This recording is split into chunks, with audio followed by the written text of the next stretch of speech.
اللہ تبارک و تعالیٰ نے مہاجر قوم کو خطاب کرتے ہوئے اپنی نعمتیں گنوائی ہیں کہ تم کمزور تھے، تعداد میں تھوڑے تھے، اپنے وجود کا خطرہ تھا، اللہ نے تمہیں مضبوط ٹھکانہ دیا۔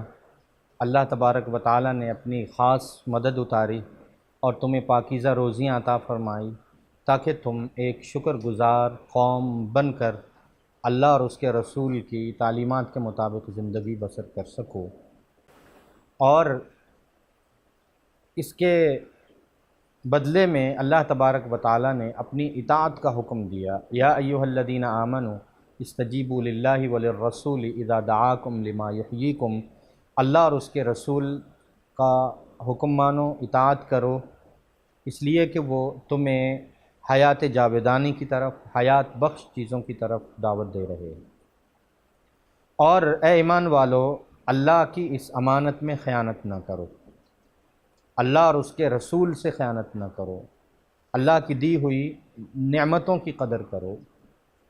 اور فرمایا کہ وہ بستی، وہ ملک، وہ قوم جس کو ہم امن اور اطمینان دے دیں اور اس کے لیے رزق کے دروازے کھول دیں، تو وہ قوم اگر اجتماعی طور پر اللہ کی نعمتوں کی ناشکری کرتی ہے تو اس قوم پر اللہ کا عذاب اترتا ہے۔ لباس الجوع والخوف، بھوک کا لباس اور خوف کا لباس اس قوم پر آتا ہے۔ ایک پہناوا ہوتا ہے، ایک چادر ہے جو اس پوری قوم پر لپیٹ دی جاتی ہے، بھوک کی چادر، خوف کی چادر۔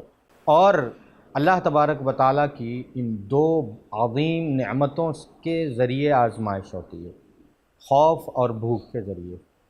آج ہم اجتماعی طور پر اللہ کے نافرمان، اجتماعی طور پر اللہ کے دین کے باغی اور بغاوت پہ اترتی ہوئی ایک قوم بن چکے ہیں۔ اجتماعی مسئلہ ہے۔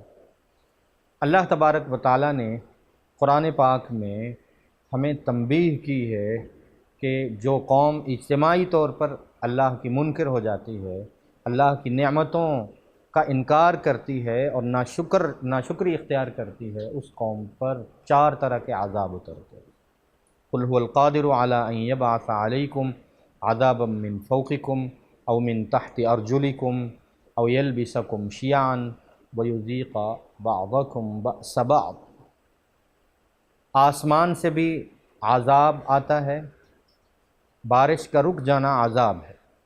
زمین سے بھی عذاب آتا ہے، فصلوں کا نہ اگنا بھی عذاب ہے، زلزلوں کا آنا بھی عذاب ہے، سیلاب کا آنا بھی عذاب ہے، زمین میں دھنسا دیا جانا بھی عذاب ہے۔ اور یلبسکم شیعا، تمہیں تقسیم در تقسیم کر کے مختلف ٹکڑوں میں ہم بانٹتے ہیں۔ کہیں مسلک کے نام پہ جھگڑے ہیں، کہیں لسانیت کے نام پہ جھگڑے ہیں، کہیں قوم کے نام پہ جھگڑا ہے، کہیں پارٹی کے نام پہ جھگڑے ہیں اور کہیں صوبوں کے نام پہ جھگڑے ہیں۔ تقسیم در تقسیم در تقسیم، ایک قوم، کلمہ گو قوم، ایک قرآن، ایک قبلہ، ایک ہی جو ہے تمام مسلمانوں کا نظریہ، لیکن اللہ ان کو، ان کی اجتماعیت کو بکھیر کے رکھ دیتا، اس قوم کا شرازہ اللہ بکھیر دیتا، مختلف گروہوں میں اللہ ان کو بانٹ دیتا۔ اور چوتھا عذاب یہ ہے کہ وَيُذِيقَ بَأْسَكُمْ بَعْضَ بَعْضٍ، ہم تمہیں ایک دوسرے کے گریبانوں تک پہنچاتے ہیں۔ باہم خانہ جنگی کی صورتحال ہوتی، جھگڑا، قتل و قتال، لڑائی اور فساد تک اس قوم کو ہم پہنچاتے ہیں، جو ہے اس تک پہنچا دیتے ہیں۔ ہمارا المیہ یہ ہے کہ ہم اجتماعی طور پر اللہ کے نافرمانی کی وجہ سے ان 4 عذابوں کو بھگت رہے ہیں۔ اس کی وجہ اللہ تبارک و تعالیٰ کی نافرمانی ہے اور اس کا حل اللہ اور اس کے رسول کی اطاعت ہے۔ اس کا حل وہی ہے جو اللہ تبارک و تعالیٰ نے بتایا، اجتماعی استغفار، اجتماعی توبہ اور اللہ اور اس کے رسول کی اطاعت کی نیت کر کے واپس پلٹنا۔ اس کا حل ہے استجیبوا للہ وللرسول اذا دعاکم لما یحییکم۔